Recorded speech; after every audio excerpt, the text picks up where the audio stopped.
एक और बड़ी खबर देहरादून से है, जहां पर उत्तराखंड में पंचायत चुनाव के दूसरे चरण की तैयारी शुरू। पहले चरण में हुआ था 68% मतदान। पहले चरण में 49 विकास खंड में मतदान हुआ है। दूसरे चरण में मतदान की तैयारी शुरू कर दी गई है। दूसरे चरण का चुनाव जो है वो 28 जुलाई को होगा। दूसरे चरण में 40 विकास खंडों में चुनाव होगा। 31 जुलाई को चुनावी परिणाम किए जाएंगे घोषित। तो खबर देहरादून से है, जहां पर पंचायत चुनाव के दूसरे चरण की तैयारी शुरू कर दी गई है।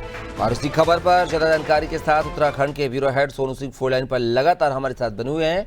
सोनू, बात किया है दूसरे चरण की मतदान की तैयारी जो कि 28 जुलाई को होना है, उसकी तैयारी शुरू हो गई है। आखिर दूसरे चरण का जो मतदान कैसे देखा जाए? पहले चरण में तो लगभग मतदान सही हुआ है बारिश के मौसम के बीच में। देखिए, जिस तरह से मौसम का मिजाज रहा है और मौसम के बदले मिजाज ने चुनावी प्रक्रिया को कई क्षेत्रों में प्रभावित भी किया है और एक चुनौती के तौर पर राज्य निर्वाचन आयोग और सरकारी तंत्र इसको देख रहा था।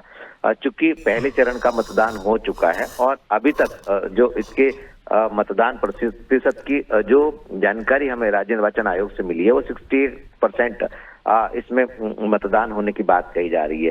क्योंकि अगर कपिल आप 5 साल पहले देखेंगे तो लगभग इतना ही मतदान हुआ था, 69.56 के लगभग जो है मतदान हुआ था। तो लगभग 5 साल पहले जितना मतदान हुआ था। लेकिन जिस तरह से प्रचार प्रसार किया गया, जिस तरह से अपील की गई और जिस तरह से मौसम का मिजाज रहा, अगर इन सभी पहलुओं पर आप गौर करेंगे तो फिलहाल ये माना जा रहा है कि मतदाताओं में खासा उत्साह नजर आया। चूंकि अभी पहले चरण का मतदान हुआ है और दूसरे चरण का मतदान होना बाकी है, तो अब देखना होगा कि जिन विकास खंडों में दूसरे चरण का मतदान होगा, आखिर यहाँ पर मत प्रतिशत में कितनी बढ़ोतरी देखने को मिलेगी। इसकी तैयारी और इसकी कवायद में राज्य निर्वाचन आयोग लगातार जुटा हुआ है।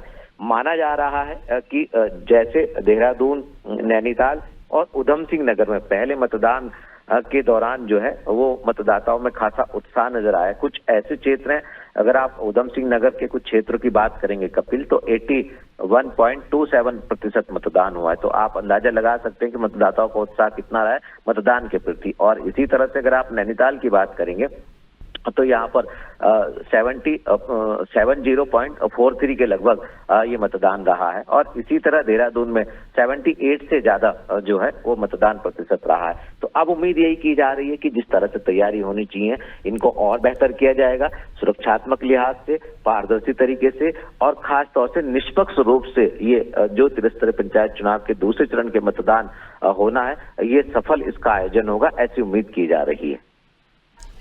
चलिए सोनू, अब देखना होगा कि जिस तरीके से प्रथम चरण में जो सफलतापूर्वक चुनाव संपन्न हुए हैं, ऐसे में कोई प्राकृतिक आपदा भर ना हो तो लगता है चुनाव परिणाम अच्छे रहेंगे। चुनाव का जो मतदान रेशियो जो बता रहा है वो कहीं ना कहीं उत्तराखंड के पक्ष में जो है माहौल बनाते हुए नजर आ रहा है। फिलहाल के लिए हमारे साथ बने रहिएगा, आगे आपसे और भी जानकारी साझा करेंगे। तो खबर देहरादून से थी, जहां पर पंचायत चुनाव के दूसरे चरण की तैयारी शुरू हो गई है लगभग।